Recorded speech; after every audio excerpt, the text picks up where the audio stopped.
কোন একজন নারী সে হয়তো পর্দা মেনটেন করে না, একটু হিপ হপ স্টাইলে চলাফেরা করে, তো সে ভাবলো যে না, আমি তো অনেক ভুল করে ফেলছি, আমি সংশোধন হব, আমি প্র্যাকটিসিং হতে চাই। তো এখন যখন সে আপনার কাছে আসছে নাসিহাত নেওয়ার জন্য, আপনি যদি বলেন যে তোমার এইড করতে হবে, বোরকা ঝুলাইতে হবে, হাত মোজা পা মোজা, পারবে? এ বলবে আগে যা ছিলাম ভালোই ছিলাম। তাকে একটু একটু করে বোঝাতে হবে, মানে এই হেজাব এটা কেন, হ্যাঁ, কাভারিং আওরা এটা কেন কেন এটা করতে, এটা বেনিফিটটা আগে বুঝালেন যে Islam consider women as a queen, নারীকে ইসলাম কি হিসেবে কনসিডার করে?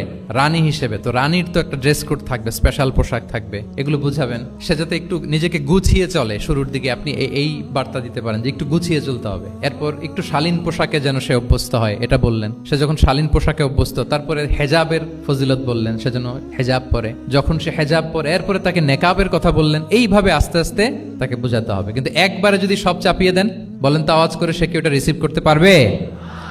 কারণ এই যে গ্রাজুয়ালিটি আর তাদাররুজ, এই সিস্টেমটা আপনি ভায়োলেট করেন নাই। একটু একটু করে বললে এটা মানুষের ফিতরাতের সাথেও যায়, তার নেচারের সাথেও যায়। আমরা মদ হারাম হওয়ার কথা জানি, কয়টা স্টেপে হারাম হয়েছিল মদ? একবারে যদি বলা হতো বন্ধ করার সহজ হতো সাহাবাদের জন্য?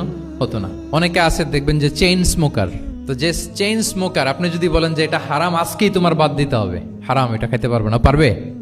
ও দুনিয়া সব বাদ দিতে পারবে, সিগারেট বাদ দিতে পারবে না। তো তারে কি করতে হবে? ফ্লেক্সিবিলিটি দিতে হবে, যে আস্তে আস্তে ছাড়েন।